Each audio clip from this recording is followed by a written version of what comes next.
उसने आश्वासन दिया कि वो नहीं मरेगा, इसलिए टेंशन मत ले। लेकिन जैसे ही मैंग ने डिवाइस के उन दो कांटों को देखा जो जबरदस्त इलेक्ट्रिक करंट छोड़ रहे थे, उसकी हालत और खराब हो गई। जल्दी कर, जल्दी, उसने घबराते हुए कहा। समझ रहा है ना? मैंग कुछ समझ पाता। इससे पहले ही डन ने डिवाइस को उसके खिलाफ दाग दिया। उसने मैंग को कुर्सी पर धकेला और टेजर को उसकी कलाई पर चिपका दिया। उसकी आवाज अब डरावनी लगने लगी। इतनी छोटी चीज के लिए क्यों घबरा रहा है? रुक, तुझे नहीं लगता कि ये गलत है? मैंग ने बहुत कोशिश की, लेकिन करंट उसके पूरे शरीर में दौड़ चुका था। डन ने झटका देने के लिए अब उसकी गर्दन को चुना ताकि थोड़ी और सक्सेस मिल सके। अचानक डन का चेहरा चिंता से भर गया, क्योंकि मैंग का पूरा शरीर सुन्न हो चुका था। डन ने टेजर हटाया तो हवा में जले हुए मांस की बदबू तैरने लगी। उसकी सांसें भारी हो रही थी। उसने डरते डरते पूछा, कैसा लग रहा है? कुछ अलग महसूस हुआ? मैंग को होश आया तो वो फौरन उठकर डन को पकड़ लिया। साले, मुझे मारने का इरादा था क्या? क्या तुझे चाहिए कि मैं तुझे भी ऐसे ही करंट मारूं? लेकिन डन अभी भी अपने एक्सपेरिमेंट के रिजल्ट में ही लगा था। करंट झेलने के बाद मैंग थककर सोफे पर गिर पड़ा। भाई, तूने तूने क्या किया? डन बेकरार था। तो कुछ दिखा? मैंग कुछ सेकंड के लिए स्टेच्यू बन गया। फिर उसने गुस्से से दांत भींचते हुए जवाब दिया, कुछ नहीं दिखा। फिर गाली देते हुए बोला, अबे मूर्ख, गर्दन पर क्यों मार दिया झटका? डन ने कंधे उचका दिए। शायद करंट वीक था। हो सकता है हाई लेवल पर कुछ दिखे। मैंग का दिमाग घूम गया। भूल जा। पागल हो गया है क्या? जान से मार देगा क्या? इसी बीच एबल ने उनका ध्यान खींचा। मैंग ने घड़ी देखी और पाया कि कैप्टन डू आ चुके थे। डन को जिज्ञासा हुई, ये वही बंदा है जिससे तू सुबह मिला था? हाँ, यही चिंदू है, मैंग ने जवाब दिया और चिंदू के कंधे पर हाथ रखा। यहीं से शुरू करते हैं, समझे? अगले ही पल दोनों सीधे दरवाजे से बाहर निकल गए। मैं तुम्हारे साथ चलूंगा, मिस्टर चेयरमैन, डन ने कहा। Scene change. कंपनी के एंट्रेंस पर मैंग की टीम ने चिंदू का वेलकम किया। ये मेरा प्राइवेट सेक्रेटरी है, अच्छे से ध्यान रखना, मैंग ने कैप्टन डुन से कहा। इसके बाद तीनों कार में बैठ गए। कार के अंदर चिंदू ने मैंग को एक रिपोर्ट पकड़ाई। चेयरमैन, ये डीजीडब्ल्यू लिपस्टिक सेगमेंट की रिपोर्ट है। पहुंचने से पहले एक बार देख लीजिए। मैंग ने रिपोर्ट की लिस्ट पर नजर डाली और अचानक सोचने लगा। 5 साल मेमी का सेक्रेटरी था जब उसने डीजी वोन ग्रुप का लिपस्टिक सेगमेंट हैंडल किया था। मुझे अब भी कुछ याद है। यूनियन प्रेसिडेंट बानसान, एक नया चेयरमैन है तो यूनियन से रेजिस्टेंस तो मिलेगा ही, लेकिन मैंने पहले ही प्लान सोच लिया है इस सिचुएशन को हैंडल करने का। अचानक पूरी दुनिया काली हो गई। मैंग कंफ्यूज था। अब क्या हो रहा है? कुछ सेकंड तक कुछ समझ नहीं आया। फिर एहसास हुआ, क्या फिर से भविष्य देखने वाला हूं? इस बार उसने खुद को एक ऑफिस में पाया। वहां संगी और एक छोटे बालों वाली लेडी मौजूद थी। वो महिला संगी से पूछ रही थी, डिपॉजिट कंफर्म हो गया? मैंग दंग रह गया। ये कौन है? इसे इतनी पावरफुल कौन बना गया? संगी ने सिर हिलाया। हाँ, सब आपके कारण ही संभव हुआ, मैडम। महिला ने कुछ पेपर्स निकाले और उसे पकड़ाते हुए कहा, ये इलेक्ट्रॉनिक्स कंस्ट्रक्शन डिपार्टमेंट का ओनरशिप रिपोर्ट है। फिर एक हल्की मुस्कान के साथ बोली, तुझे पता है ना, मेरे ससुर का छोटा भाई डोमेस्टिक टैक्स सर्विसेज का डायरेक्टर है। अगर स्पेशल टैक्स इन्वेस्टिगेशन शुरू हुई तो एक्स्ट्रा 200 अरब का खर्चा बैठेगा। संगी ने धीरे से जवाब दिया, समझ गया, लेकिन आपका छोटा भाई इसे नहीं संभाल पाएगा।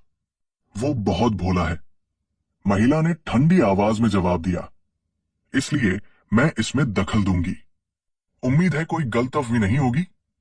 मैंग को एकदम से झटका लगा। वेट, ये तो डीजी वोंग एग्जीबिशन हॉल की प्रेसिडेंट है। संगी ने आगे पूछा, अगर कोई दिक्कत हो तो क्या मैं फिर से आपकी हेल्प ले सकता हूं? महिला ने कंधे उचका दिए और बोली, मेरा हस्बैंड टैक्स इवेजन के केस में जल्द ही अरेस्ट होगा। हम इन्वेस्टिगेशन से जुड़े खर्चे खुद उठाएंगे, लेकिन बदले में तुम्हें कंपनी का ओनरशिप अपने नाम पर करने की कोशिश करनी चाहिए। फिर हल्की मुस्कान के साथ उसने कहा, अगर तुम हमें कंस्ट्रक्शन और इलेक्ट्रॉनिक्स डिपार्टमेंट पर कंट्रोल दिलवाने में हेल्प करोगे तो हम बाकी डिपार्टमेंट्स पर तुम्हारी पकड़ मजबूत करने में तुम्हारी मदद करेंगे। फिर तो डीजी योंग ग्रुप का अगला उत्तराधिकारी तुम ही बनोगे। ये सुनते ही सांगजी के चेहरे पर चमक आ गई। उसने दस्तावेजों का ढेर वापस सयांग को पकड़ा दिया और कहा, तो मैं फिर से तुम्हारे साथ शामिल हो रहा हूं।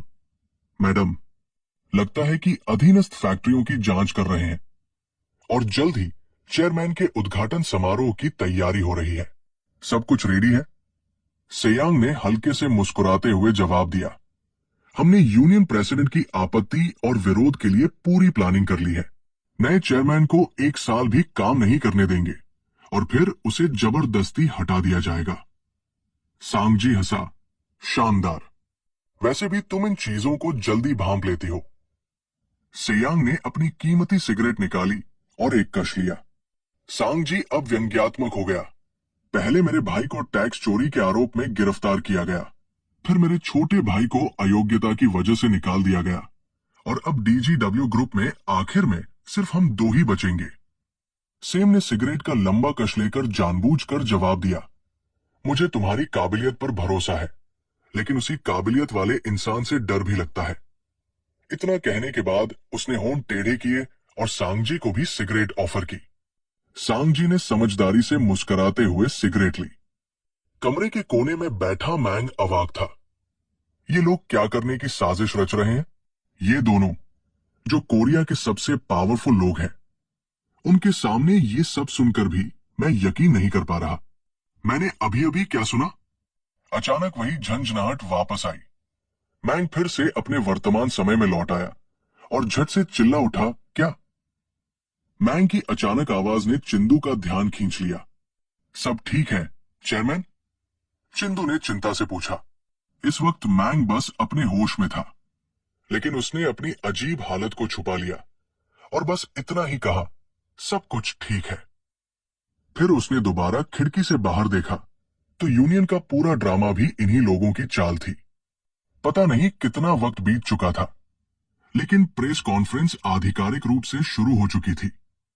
स्टेज के बीचों बीच एक प्रतिनिधि खड़ा होकर बोल रहा था, डीजी वोंग कॉस्मेटिक्स परिवार के प्रिय सदस्यों, आज हमारे नए chairman DG Yong cosmetic segment का नेतृत्व करेंगे। अब हम चेयरमैन मैंग के उद्घाटन समारोह की शुरुआत करेंगे। सबसे पहले हमारे नए चेयरमैन कुछ शब्द कहेंगे। कृपया जोरदार तालियों से उनका स्वागत करें। पूरा ऑडिटोरियम तालियों से गूंज उठा। मैंग मंच के बीचों बीच पहुंचा और गंभीरता से झुका, फिर आगे बढ़कर अपना भाषण देने की तैयारी करने लगा। उसने माइक हल्का सा एडजस्ट किया और सीधे सवाल दाग दिया, क्या यूनियन यहां मौजूद है? उसके इस सवाल ने सबका ध्यान खींच लिया, खासकर उसके पीछे खड़े चिंदू का। मैंग ने दोबारा पूछा, क्या यूनियन प्रेसिडेंट आज यहां नहीं आए? डचान को समझ नहीं आ रहा था कि मैंग क्या करने की कोशिश कर रहा है। प्रतिनिधि आपस में चर्चा करने लगे। सबकी आंखों में उलझन थी। तभी एक हाथ ऊपर उठा, एक गंजा बूढ़ा आदमी खड़ा हुआ और बोला, मैं यूनियन प्रेसिडेंट हूं, लेकिन तुम ये क्यों पूछ रहे हो? डचान चिढ़ गया और मन ही मन मैंग को पीटना चाहता था, लेकिन मैंग ने आत्मविश्वास से मुस्कुराते हुए कहा, डीजी योंग कॉस्मेटिक्स डिपार्टमेंट में कुल कितने कॉन्ट्रैक्ट और डिस्पैच वर्कर्स हैं? यूनियन प्रेसिडेंट ने तुरंत जवाब दिया, 169 लोग। मैंग ने बिना रुके घोषणा कर दी, अब से हमारे डीजी योंग ग्रुप में सभी अस्थायी कर्मचारियों को स्थायी कर्मचारी बनाया जाएगा। ऑडिटोरियम में जैसे भूचाल आ गया। हर कोई आश्चर्य से उसे देखने लगा। ये क्या कह रहा है? मैंग ने आगे कहा, अगर कोई भी यूनियन में शामिल होना चाहता है तो मैं सुझाव दूंगा कि आप उनकी सहायता करें। यूनियन प्रेसिडेंट के पीछे बैठे कर्मचारी हलचल में आ गए। क्या सभी कर्मचारियों को स्थायी बनाया जा सकता है? इस पल मैंग रुका नहीं। आज से हमारी कंपनी सभी को समान और निष्पक्ष रूप से ट्रीट करेगी। हम वेतन को पारदर्शी तरीके से मासिक, वार्षिक और प्रति घंटा दरों पर सही ढंग से भुगतान करेंगे। बदले में मैं उम्मीद करता हूं कि हमारे प्रोडक्शन में कोई समस्या ना आए। पूरी भीड़ स्तब्ध थी। तभी यूनियन प्रेसिडेंट ने विरोध किया। क्या तुम्हें लगता है कि तुम जो कह रहे हो वो कर पाओगे? हमें ऐसे चेयरमैन को स्वीकार नहीं जो बिजनेस एडमिनिस्ट्रेशन की समझ नहीं रखता। मैंग ने गंभीर लहजे में कहा, तो मुझे बताओ कौन कौन मेरे खिलाफ है? एक के बाद एक यूनियन प्रतिनिधियों ने कहा, हम इस डिपार्टमेंट के चेयरमैन के रूप में तुम्हें स्वीकार नहीं कर सकते। उनकी प्रतिक्रिया इतनी तीव्र थी कि मंच पर मौजूद व्यक्ति ने मैंग का हाथ पकड़कर उसे हटाने की कोशिश की। चेयरमैन साहब, बाकी मामलों की मैं देखभाल कर लूंगा, आप अब मंच से हट सकते हैं। लेकिन मैंग ने हाथ झटक दिया और स्पष्ट शब्दों में कहा, मैं यहां मौजूद सभी कर्मचारियों की राय का सम्मान करता हूं। अगर और अधिक आपत्तियां हैं तो मैं बिना किसी समस्या के ये पद छोड़ दूंगा। उसकी ये ईमानदारी भरी बात सुनकर चिंदू और डचान दंग रह गए। डचान हंस पड़ा, यही है हमारे चेयरमैन। यूनियन प्रेसिडेंट गंजा आदमी उठा और कहा, यहां मौजूद हर कोई यूनियन का हिस्सा नहीं है। उसके कुछ समर्थक भी खड़े हो गए। हमें गैर स्थायी कर्मचारियों की राय से कंपनी के निर्णय प्रभावित नहीं होने देने चाहिए। मैंग ने सीधा सवाल किया, यूनियन के कितने सदस्य हैं? जवाब आया, सिर्फ 37। कुछ सेकंड की चुप्पी के बाद मैंग ने यूनियन प्रतिनिधि से कहा, मिस्टर बामुन, क्या स्थायी कर्मचारी बनना बहुत बड़ा सम्मान है? क्या सिर्फ यूनियन में होने से आप सभी कर्मचारियों की ओर से बोल सकते हैं? यूनियन प्रेसिडेंट तर्क देने लगा, कंपनी के संचालन को सुचारू रखने का और कोई तरीका नहीं है। अगर हम ऐसा नहीं करते तो कंपनी कैसे टिकेगी? लेकिन मैंग ने सीधे जवाब दिया, तो तुम कह रहे हो कि नियमित कर्मचारियों के बजाय अस्थायी कर्मचारियों का इस्तेमाल करना और श्रम लागत कम करना सही बिजनेस निर्णय है? अगर हमारी कंपनी इसी तरह के फैसले लेगी तो हमें इसे बंद ही कर देना चाहिए। मुझे विश्वास नहीं हो रहा कि जो यूनियन प्रतिनिधि कर्मचारियों के हितों के लिए खड़ा होना चाहिए वो खुद अस्थायी कर्मचारियों के साथ अन्याय कर रहा है। क्या आप सभी जन्म से ही स्थायी कर्मचारी थे? मैंग की बातों ने कई कर्मचारियों के दिलों को छू लिया। पहले एक, फिर 2 तालियां बजी और फिर पूरा ऑडिटोरियम गूंज उठा, चेयरमैन मैंग, चेयरमैन मैंग, अगर मैं कुछ गलत करूं तो यूनियन मुझसे बात करे। मैंग की इस बात ने माहौल बदल दिया। बामिन ने पीछे खड़े लोगों की तरफ देखा जो अब खुलेआम चीयर कर रहे थे। यूनियन प्रेसिडेंट हमारी आवाज का रिप्रेजेंटेटिव नहीं है। सब लोग न्यू यूनियन के लिए रजिस्टर करो। मैंग के फैसले की पावर देखकर चिंदू बस मुस्कुरा दिया। उसी पल मैंग ने अनाउंस किया, अब से किसी भी एम्प्लॉय के खिलाफ पेनल्टी डिसाइड करने या अवार्ड्स देने में यूनियन की राय कंसिडर की जाएगी, ताकि किसी एक पावरफुल इंसान की वजह से आप सबकी आवाज दबाई न जाए। मैं आप सबकी पूरी सुरक्षा की गारंटी लेता हूं। बस बदले में एक ही चीज चाहता हूं, हमारी कंपनी के कस्टमर्स के लिए बेस्ट प्रोडक्ट्स बनाओ। कुछ लोग इतने इमोशन हो गए कि उनकी आंखों में आंसू आ गए। हम जी जान लगा देंगे। चेयरमैन, बस बताइए हमें क्या करना है, हम पूरी कोशिश करेंगे। अगले ही सेकंड पूरे ऑडिटोरियम में बस एक ही नाम गूंज रहा था, चेयरमैन मैंग, चेयरमैन मैंग। थोड़ी देर बाद सीन मीटिंग रूम में शिफ्ट हुआ, जहां प्रेस कॉन्फ्रेंस के बाद पूरी कंपनी को एक जरूरी मीटिंग अटेंड करनी थी। मैंग ने बोलना शुरू किया, मुझे पता है कि कंपनी फंड्स को बैलेंस करने में लगी हुई है, इसलिए मैं ये प्रपोज करता हूं कि नए रेगुलर एम्प्लॉयज के लिए जरूरी फंड्स मैं खुद अरेंज करूंगा। अब इसमें क्या दिक्कत है?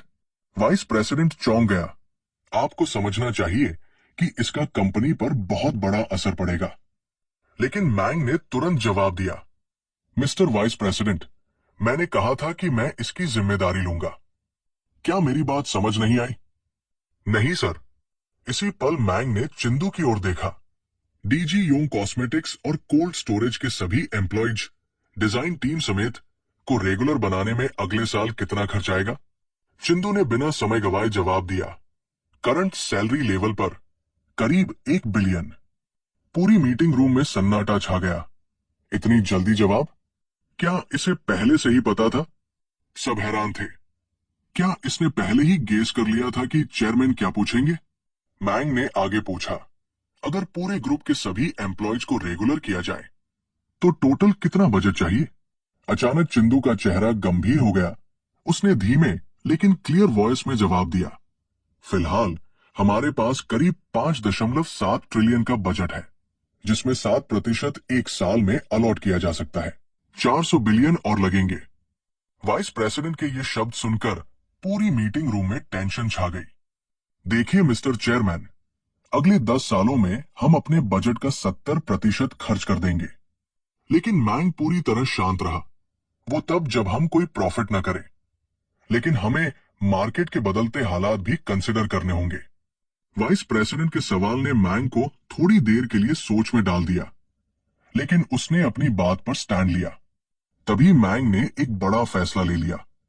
अगर डीजी योंग कॉस्मेटिक्स के वाइस प्रेसिडेंट को यह आइडिया पसंद नहीं, तो शायद मुझे इसे दोबारा सोचना चाहिए। हाँ, ये सही बात है।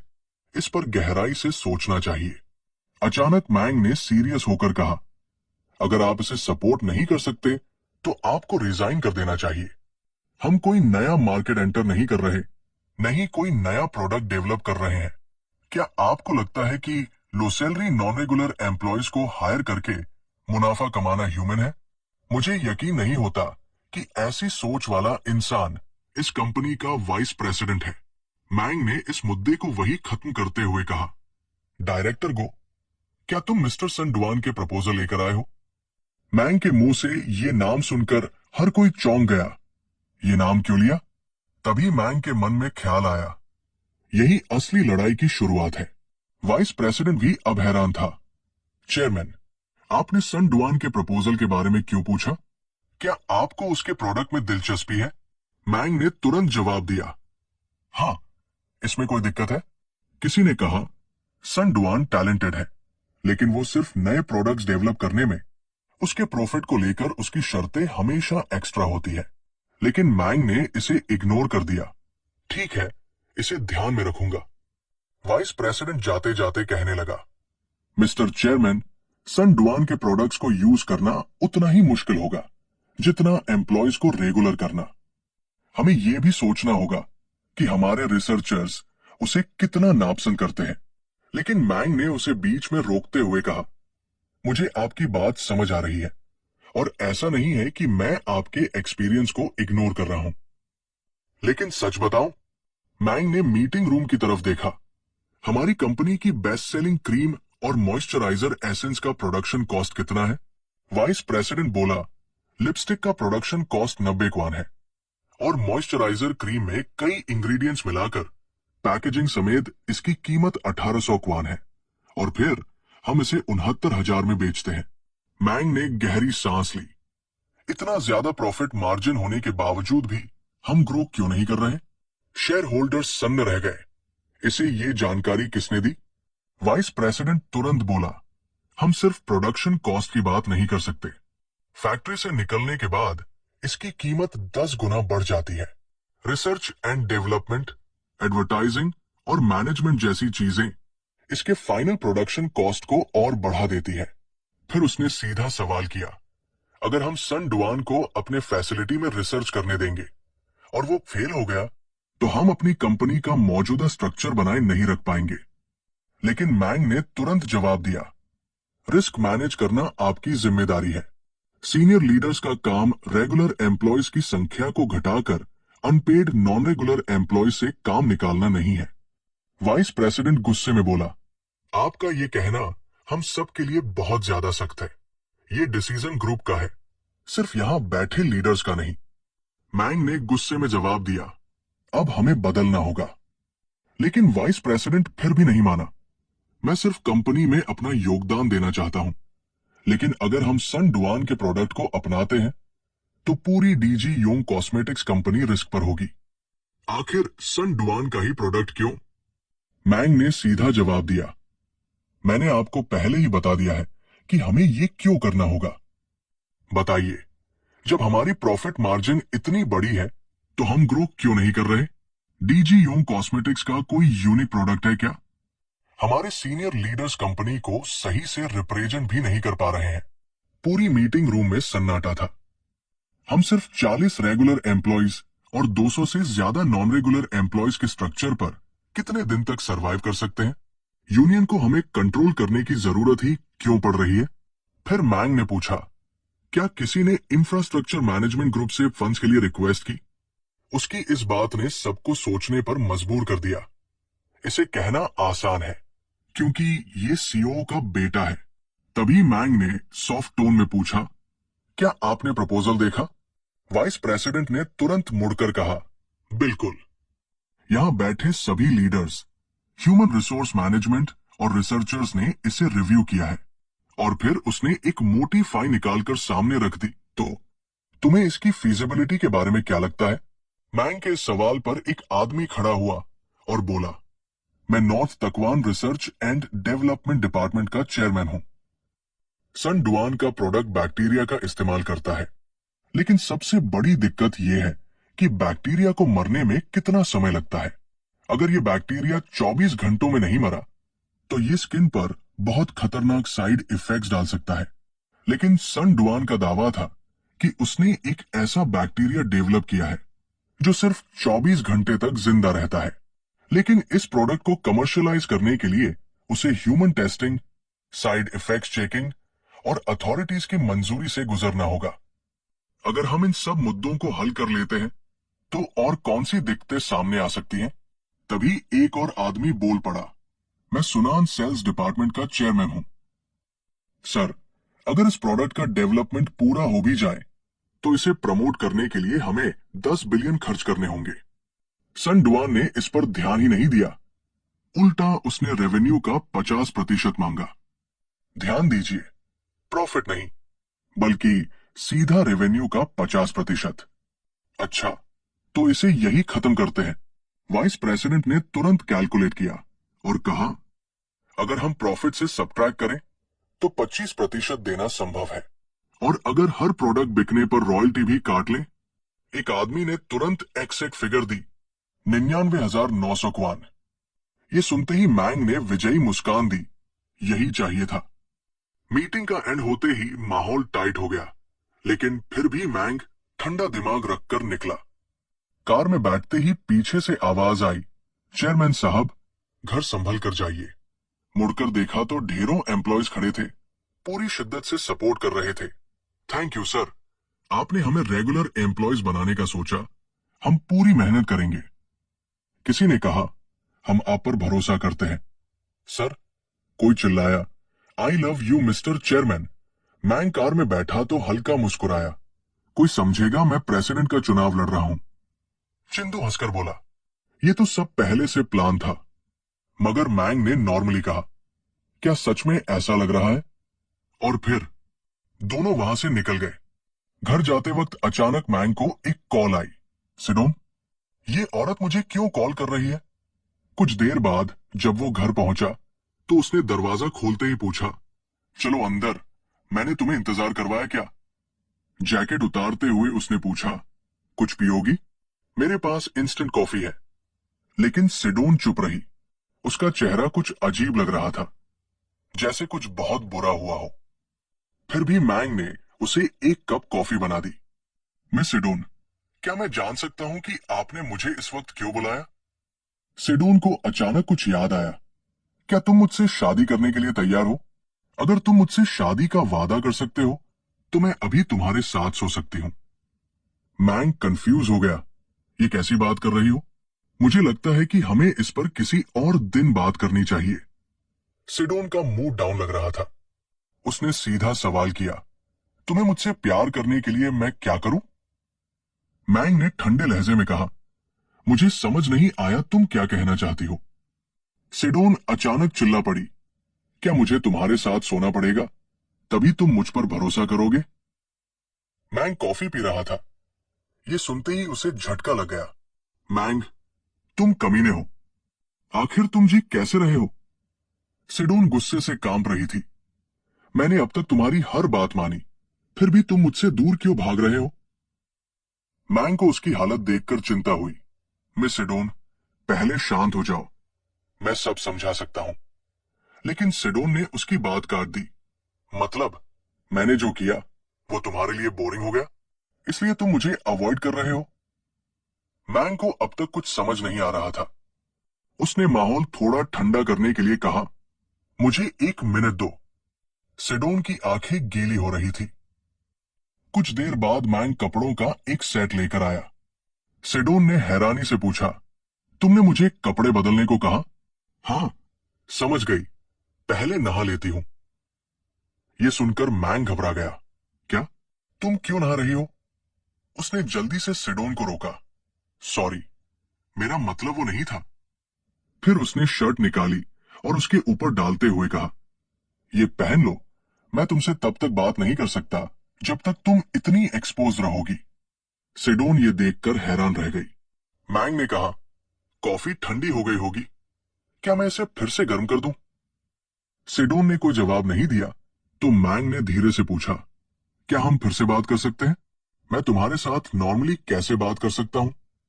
सिडोन अंदर ही अंदर सोचने लगी, ये वो मैंग नहीं है जिसे मैं जानती थी। कुछ देर बाद मैंग ने सीधा सवाल किया, क्या तुम अभी मुझसे शादी करना चाहते हो? सिडोन बोली, हाँ, लेकिन तुम मुझसे शादी क्यों करना चाहते हो? तुम्हारे पास नाम, पैसा, लुक सब कुछ है, तुम किसी और को क्यों नहीं चुनती? सिडोन अचानक गंभीर हो गई, क्या तुम्हें कभी सीओ से कोई बात नहीं पता चली? मैंग चौंका, क्या मतलब? सिडोन उदासी से बोली, मैं दूसरी औरत की औलाद हूं, समझे? मैं भी तुम्हारी तरह ही हूं।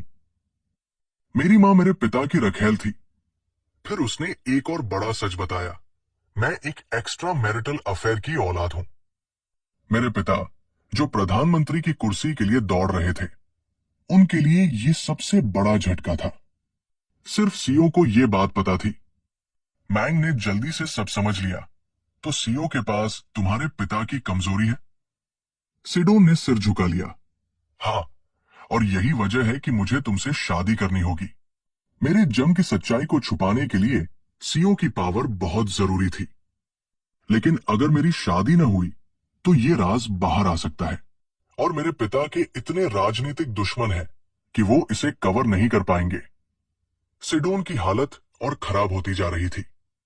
लेकिन अगर मेरे पिता और सीओ रिश्तेदार बन गए तो उन्हें जबरदस्त पावर मिलेगी। अगर मेरे पिता प्रधानमंत्री बनते हैं तो सीओ भी ताकतवर बनेगा। मैंग ने ठंडी सांस ली, तो तुम्हारा मतलब है कि यह शादी तुम्हारे पिता की प्लानिंग है? सिडोन चुप हो गई। मैंग धीरे से बोला, या फिर ये तुम्हारी अपनी मर्जी है, लेकिन फिर भी मैंने तुम्हें एडवाइस दी। मैंग ने गहरी सांस ली।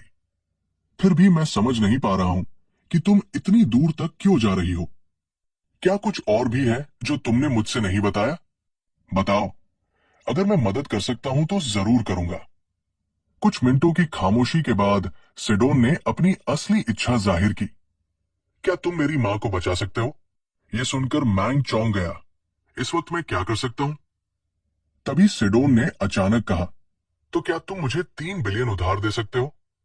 यह सुनते ही मैंग झटके से खड़ा हो गया। जरूर, सीओ ने तुमसे वादा किया होगा कि अगर तुम मुझसे शादी करोगी तो। सिडोन की हालत देखकर लग रहा था कि वो खुद भी कंफ्यूज थी। उसके हाथ तक कांप रहे थे। लेकिन आखिर में मैंग ने हामी भर दी, तुम बताओ, पैसे कहां भेजने हैं? सिडोन उसके जवाब से दंग रह गई। तुम मेरे लिए ये सब क्यों कर रहे हो? मैंग ने शांत लहजे में कहा, तुमने कहा था कि ये पैसे तुम्हारी मां की मदद के लिए चाहिए, तो बस बताओ, कहां भेजने हैं? ये पूरी सिचुएशन सिडोन के लिए अनएक्सपेक्टेड थी। उसने अपना चेहरा झुका लिया और फिर धीरे से बोली, क्या ये तुम्हें मजेदार लग रहा है? उसकी बातों ने मैंग को कंफ्यूज कर दिया। अचानक सिडोन की आंखों से आंसू बहने लगे। मैं पूछ रही हूं, तुम कब तक मेरे साथ ये खेल खेलते रहोगे? एक पल के लिए मैंग भूल गया कि वो किस तरह का इंसान था। उसने खड़े होकर गहरी नजरों से सिडोन को देखा। मिस सिडोन, मेरी आंखों में देखो। मैं समझता हूं कि तुम्हें लगता है मैं बदल गया हूं और तुम्हें ये अजीब लग रहा है, लेकिन सच कहूं तो मैं अब पहले जैसा नहीं हूं। मैंग की ये बात सुनकर सिडोन अचानक शांत हो गई। तुम कहना क्या चाहते हो? मैंग ने धीमी आवाज में कहा, समझाना मुश्किल है, लेकिन मैं तुम्हारे साथ सच्चाई से पेश आ रहा हूं। अब सिडोन बिल्कुल चुप हो गई थी। इस वक्त मैंग ने एक सुझाव दिया। मैं 3 बिलियन का ट्रांसफर अभी नहीं कर सकता, बैंक चलकर साथ में निकाल लेते हैं, लेकिन बदले में जब लोग पूछें तो बस कह देना कि हम शादीशुदा हैं। ठीक है? सिडोन ने हैरानी से पूछा, तुम्हें इससे क्या मिलेगा? मैंग हल्के से मुस्कुराया और धीरे से जवाब दिया, सुकून। अगर मैं तुमसे शादी की अनाउंसमेंट कर दूं तो मुझे एक भरोसेमंद सपोर्टर मिलेगा। अगर मेरे ससुर फ्यूचर प्राइम मिनिस्टर बनते हैं तो ये मेरे लिए भी फायदेमंद होगा, और इससे मुझे इस इनहेरिटेंस रेस में लीड लेने में मदद मिलेगी। ये शादी वही है जो सीईओ चाहता है। मैंग ने सिडोन की तरफ हाथ बढ़ाया। दूसरों के लिए जीने और खुद को कुर्बान करने की सोच छोड़ दो। कभी कभी खुद के लिए भी जीना जरूरी होता है ताकि तुम खुश रह सको। ऐसा लग रहा था कि इस वक्त सिडोन मैंग की बातों से सहमत हो चुकी थी। सीन चेंज हुआ और शाम के समय सिडोन अपने घर वापस आ गई। जैसे ही वो घर पहुंची, उसका भाई गुस्से में नीचे दौड़ा आया और चिल्लाया, अरे तुम यहां क्या कर रही हो? लेकिन सिडोन ने उसके सवाल को इग्नोर कर दिया और कहा, मेरे पास पैसे हैं। भाई ने गुस्से में कहा, मुझे पता है, इसलिए पूछ रहा हूं। बताओ, तुमने 3 बिलियन कैसे हासिल किए? क्या तुम किसी के सामने कुत्ते की तरह लेट गई थी? मैं पूछ रहा हूं, क्या यह सच है?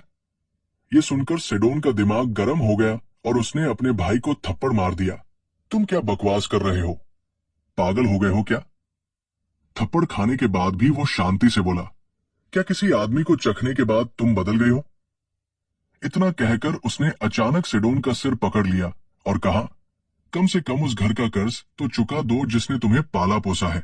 वैसे भी तुम्हारा शरीर काफी अच्छा है।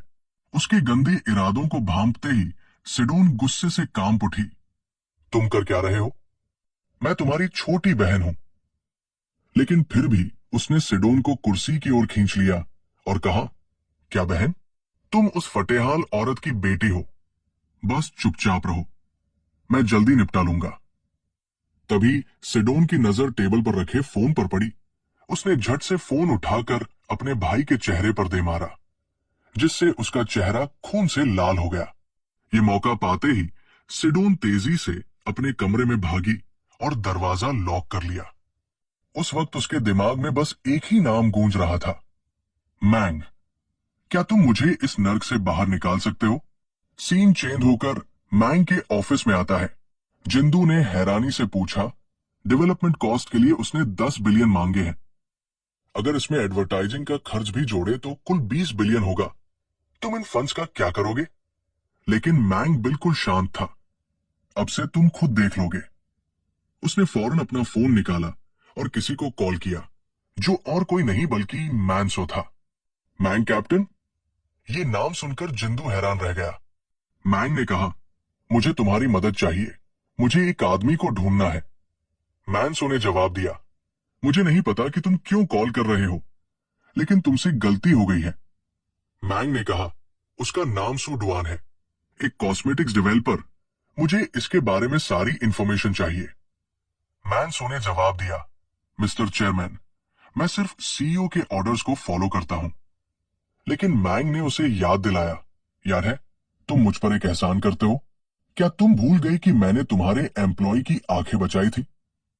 मैनसो घबरा गया और बोला, ठीक है, मैं रिपोर्ट करूंगा, लेकिन सीईओ से पूछकर ही कुछ करूंगा। बुटांग ने हल्की मुस्कान के साथ कहा, अगर तुम उसे बताओगे कि ये गेट्स ऑफ हेल खोलने के लिए जरूरी है तो वो तुम्हें करने देगा। यह सुनकर जिंदू और भी हैरान हो गया। मैंने कभी सोचा भी नहीं था कि तुम कैप्टन डुन का इस तरह इस्तेमाल करोगे। जिंदू को अब एहसास हुआ कि मैंग कितना खतरनाक इंसान है। इसी बीच मैंग को एक और कॉल आया। इस बार ये कॉल सैंगी का था। फोन उठाते ही गुस्से से भरी आवाज आई, तुम कर क्या रहे हो? किसने तुम्हें सारे एम्प्लॉयज को रेगुलर स्टेटस में कन्वर्ट करने को कहा? क्या तुम्हें लगता है कि ये ग्रुप कोई मजाक है? मैंग ने उसे शांत करने की कोशिश की, शांत हो जाओ। लेकिन सैंगी और भी भड़क गया। मैंने तुम पर दया दिखाई और तुम्हें जो करना था करने दिया, लेकिन अब तुम मेरी मर्जी के खिलाफ क्यों जा रहे हो? मैं तुम्हें चेयरमैन की सीट से निकाल दूंगा। बस इंतजार करो तुम कमीने। लेकिन मैंग शांत था। पहले मैं तुमसे कुछ पूछना चाहता हूं भाई। कुछ दिलचस्प बातें हैं जो तुमने अपनी वाइफ से कही थी, और मैं चाहूंगा कि मैं उन्हें उसके साथ शेयर करूं। ये सुनते ही सैंगी कांप उठा। तुम बड़े भाई को टैक्स इवेजन के जरिए हटाने और छोटे भाई को सक्सेसर बनने से रोकने की साजिश रच रहे थे, है ना? सैंगी अब पूरी तरह से डर चुका था। तुमने मेरी बातें सुनी? मैंग ने मुस्कान के साथ कहा। मैं रुका नहीं हूं। मैं तुमसे कुछ और चाहता हूं। 20 बिलियन कॉस्मेटिक्स डेवलपमेंट के लिए और सारे एम्प्लॉयज को रेगुलर स्टेटस में कन्वर्ट करने के लिए। अगर तुम ऐसा करते हो तो मैं चुप रहूंगा।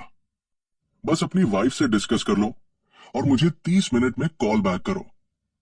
ये कहकर मैंग ने फोन काट दिया। अब सैंगी कंफ्यूजन में था। ये कमीना आखिर कर क्या रहा है? दूसरी ओर जिंदू को अब एक बात माननी पड़ी। जितना मैं तुम्हें समझ रहा हूं, उतना ही तुम मुझे डराने लगे हो। मैंग। सीन चेंज होकर सैंगी की कंपनी में आता है, जहां साय उन गुस्से से भर गई थी। तुमने क्या कहा? उसने हमारे प्लान के बारे में कैसे जाना? सैंगी ने घबरा कर कहा, शायद कैप्टन डुन ने तुम्हारे रूम से ईव्सड्रॉप किया होगा। सायुन चौंक गई। कैप्टन डुन? ये कैसे हो सकता है?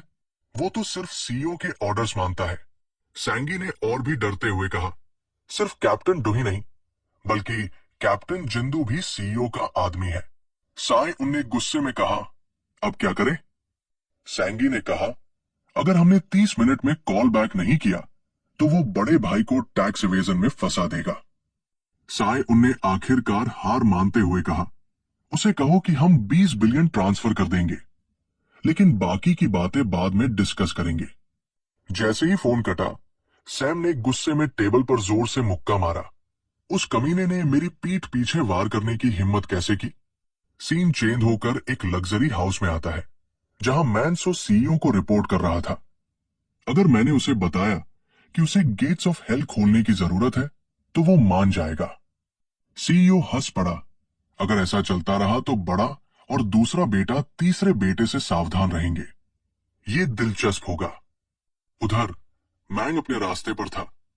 तभी उसे सिडोन का कॉल आया। मैं मजबूर हूं, लेकिन मैं आज तुम्हारे साथ कोरिया क्लब नहीं जा सकती। मैंग ने फौरन पूछा, क्या हुआ? तुम्हारी आवाज बीमार लग रही है।